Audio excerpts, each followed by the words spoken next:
ခေါင်းလာဟဲ့ဒုံရဲ့ပွဲမှာခုနှလုံးသားချနာရဲ့ပန်းလို့ဖူးပွင့်နေ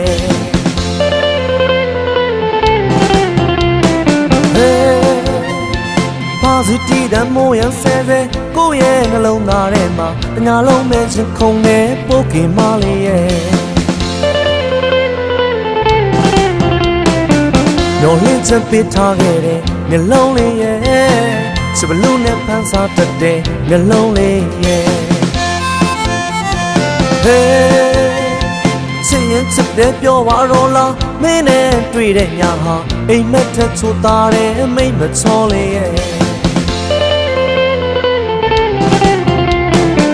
တုံးရင်လူစင်းနဲ့ရောက်လာတဲ့နှလုံးသားလေးတုံးရင်ကနေတယ်